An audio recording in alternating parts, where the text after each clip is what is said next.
By the end of a 4-day 2006 cruise, Tammy Grogan had disappeared. But the mystery only deepened when her family returned to her West Lasky Road apartment. It had been broken into.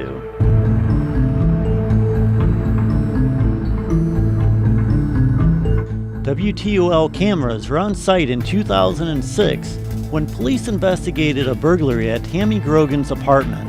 That back window's been open for 2 days. It was a mysterious case because there's no obvious forced entry. The burglar simply slid up a back window and took a computer, some credit cards, and jewelry, according to a police report. Tammy's sister Sherry and brother-in-law Tony were at the apartment when police were investigating. They say Jimmy showed no emotion about his mother disappearing on the cruise. He wasn't emotional at all. You would think, he'd be emotional. You just lost your mother. It just struck me odd. Detectives told 11 Investigates that when they did a search at Craig's home on Toledo's Bowen Street, a pendant that Craig gave Tammy was found. Investigators told WTOL that they also found Craig's handwritten notes about Ropanol, the date rape drug found by the FBI on Tammy's glass. Craig explained to police that his sister Rebecca was having trouble sleeping, and the research was to help her out. The pendant, he said, had been given back to him by Tammy. What we believe that According to Jay Gass, the head of the Toledo cold case team, police took the evidence from Tammy's disappearance and from the burglary at her apartment to a prosecutor. She believed police were just short of establishing probable cause. No one has ever been arrested in either case. What really surprised detectives, though, was the complete lack of cooperation from Craig and the people who were on the cruise. you would certainly expect to think that if a family member, something as serious and awful as this would happen, that people in a traveling party would want to come forward and certainly be cooperative. We haven't really had a whole lot of cooperation from the other vacationers. For the next 2.5 years, Jimmy lived with his grandfather, James Fleischman Sr. He graduated from Bowser. He does good in school. He's great as far as education. You throw that, he can pick it right up. He was a history nut, he loved history. He also was determined to be in the military. His grandfather agreed to sign him up early at the age of 17. And he got his first leave from basic training, and then he went AWOL and never went back. His grandfather dropped him off for basic training 10 years ago. He has not seen him since.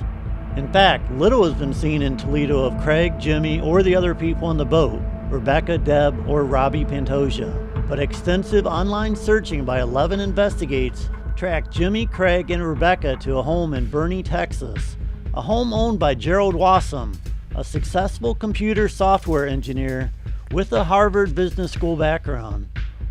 Wassum also happens to be married to Craig and Rebecca's mother, Mary. Jimmy's voting registration lists the Boerne home as his address. Jimmy and Rebecca are listed as residents on house records found on Nexus.com. Craig is listed as a former resident. Recently, Mario Leal and Zamena Alvarez from Ken's 5, a WTOL sister station in San Antonio, showed up to the home. Leal said it was clear they were being watched from one of the windows by a male figure who stayed out of sight. He says the woman who answered the door politely declined to comment. And we were just hoping to see if anybody was home and would like to comment. He identified her as Mary Wassum. An online search revealed that Deb Graff, now known as Deborah K. Green, is living in Greeley, Colorado. When reached by 11 Investigates, she had little to say. "I really don't know. I don't want to get involved anymore, okay?" When asked if she was still in contact with Jimmy, who had not been seen by his grandfather or Tammy's family in more than 10 years, she replied, "Of course." She quickly hung up when asked if Jimmy was still in San Antonio. But an online search for Robbie Pantoja was able to pinpoint his location to Las Vegas. In 2014, a video by he and his wife went viral after they were married in the hospital room of her dying father. Their story was featured on CBS 2 in Los Angeles. Pantoja's public Facebook page lists multiple posts of missing people. He also has a YouTube channel where he is shown reading his Bible. Attempts by 11 Investigates to reach Pantoja were not successful. Now, Toledo's cold case team said they have been stonewalled at every turn, particularly by Craig Morgan. He maintains his innocence. However, he refuses to talk to us anymore.